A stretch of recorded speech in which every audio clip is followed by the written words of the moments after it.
All right, Matt, thank you. It's now 5:02. A 14-year-old facing expulsion after officials say he brought a gun onto his high school campus.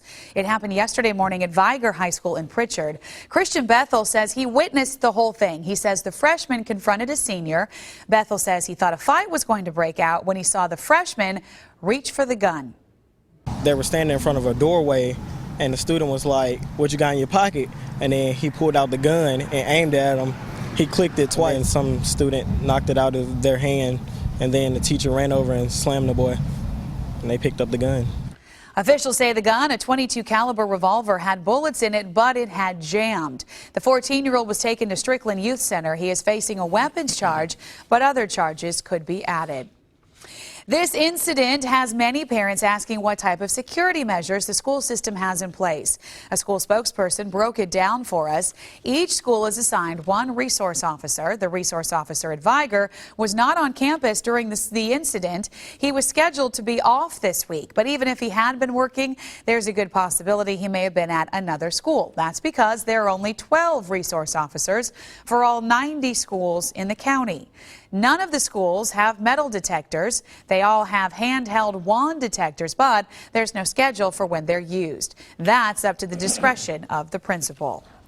Meantime, it's back to normal for students.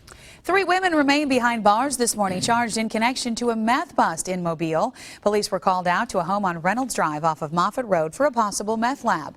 When officers arrived, they say they found evidence of a meth lab.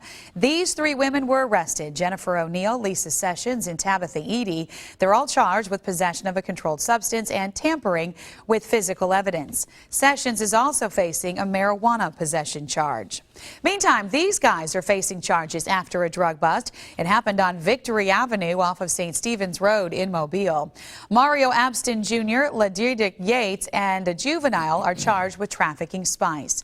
Here's a look at what police say they confiscated at the scene: 3 handguns, an altered shotgun, an assault rifle, tactical gear, cash, and more than 160 packs of spice. The drugs are worth about $7,000 on the street.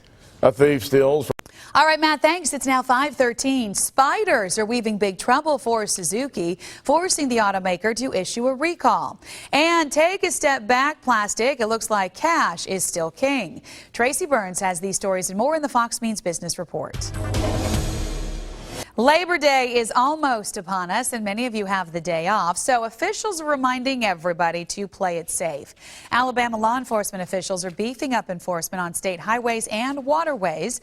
It's part of an effort to curb crime and accidents that can lead to injury or death.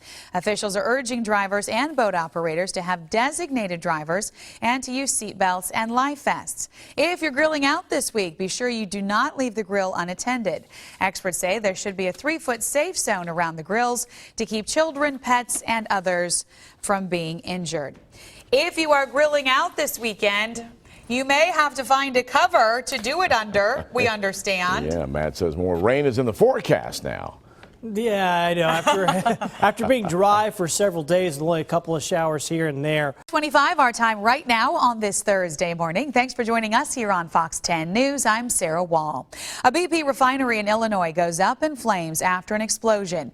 It happened last night in Whiting, that's just east of Chicago. The blast rattled nearby homes and could be heard several blocks from the plant.